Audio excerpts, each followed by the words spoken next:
Greetings audience, and today in our studio and our channel we're gonna have a look on the Among the Trees. Spending a weekend or even a vacation in the nature in the woods is a very attractive idea. Forget about work and family troubles, not answering calls, devote a few days exclusively to travel without a phone, laptop and other benefits of civilization.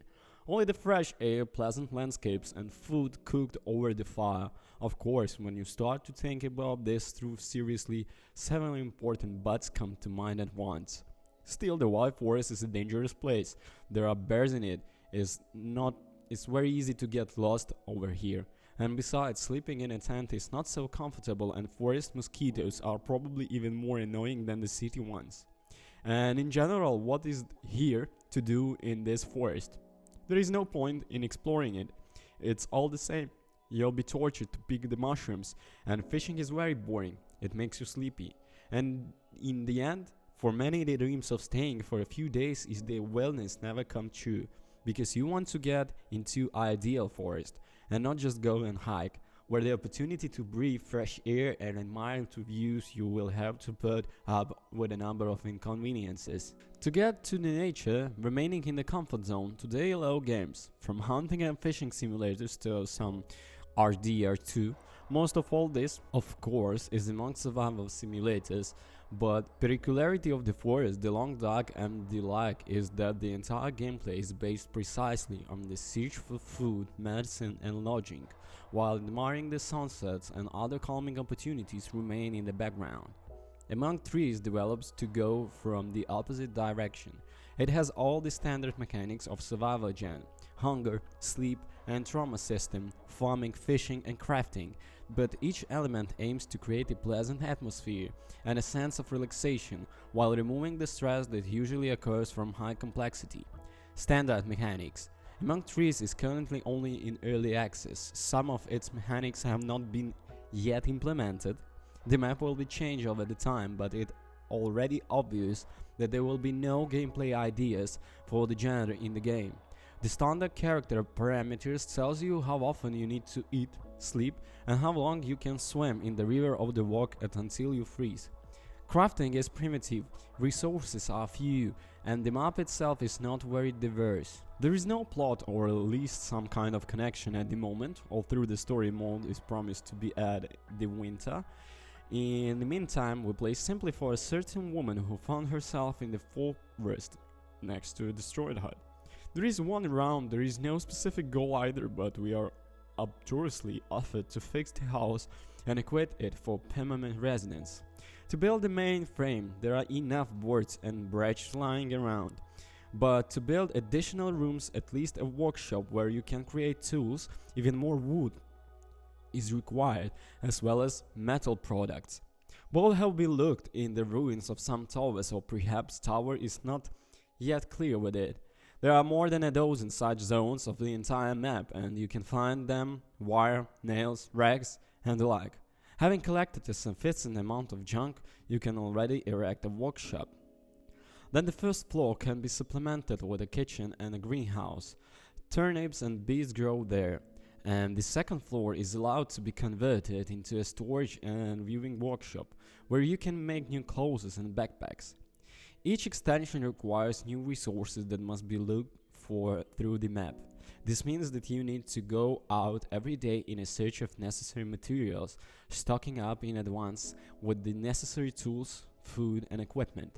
In the first half of the game, the hike lasts no longer than one day. By nightfall, the characters get tired and freeze, so you need to return home.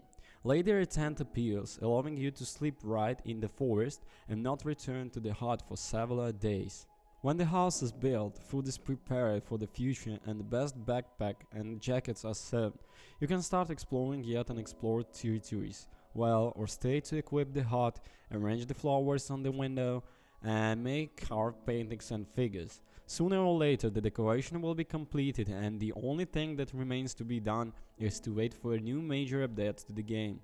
Non-standard attitude towards the player, although all the mechanics are as typical as possible, the feel of Among Trees is very unusual. At first it seems that this is the most haunted survival game, only the enemy here is a bear. and there are no weapons or ways to fight back. But when you start to notice the oddities, so there will be 2 or 3 screamers with the bears for the whole game, and the bears guard several loot zones, which sometimes contain important tool blueprints, and then each meeting with the bear ends with a reliably simple stealth. We hide in the grass, wait for the animal to turn away, take the drawing and run away as quickly as possible. Apart from bears, no one can inflict tangible damage on the heroine, unless the beast sting painfully, but even if you step up the hive, you will not suffer much. But at the same time, the player himself cannot harm anyone. Rabbits and deer run through the forest, birds fly, but there are no weapons for hunting, no snares, no traps. All the action of protagonists are as peaceful as possible, and the most cruel thing that can be done is cut down 2 especially rare tree from which resin is extracted. Gradually comes the understanding that the game is not about how to survive in the wild, but about how to have fun being in such a calm place. For example, there is really no point in building a greenhouse. There is enough food without it, and it's very easy to find it. But at the same time, in among trees, it's very simply pleasant, for example, to plant the water seeds. The rest of the in-game life is also comfortably arranged.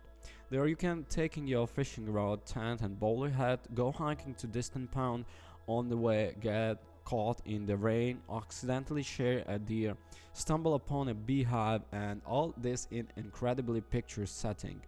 The world around is quite alive due to rabbits, deers and birds.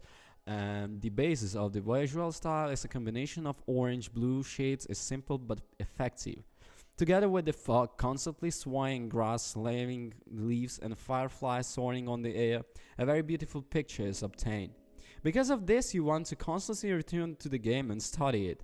There are no biomes as such as the forest in almost the same everywhere, but every time you rejoice when you find new places, some beautifully located waterfalls, or for example a forest hidden between the rocks. The only noticeable disadvantage of the game today is the early access status. Technically among the trees works well. There are some rough edges like disabled anti-aliasing, sometimes filling through the textures of objects, and lack of support for the gamepads. But in general, bugs are rare and the optimization juggling by the reviews is performed at an acceptable level. The main problem is that there is too little content in the game so far. The current alpha version is passed at most in 15 hours, after which there is nothing more to do in Among Trees. No matter how meditative and pleasant it is, there's simply no point in returning to it after the whole map has been opened.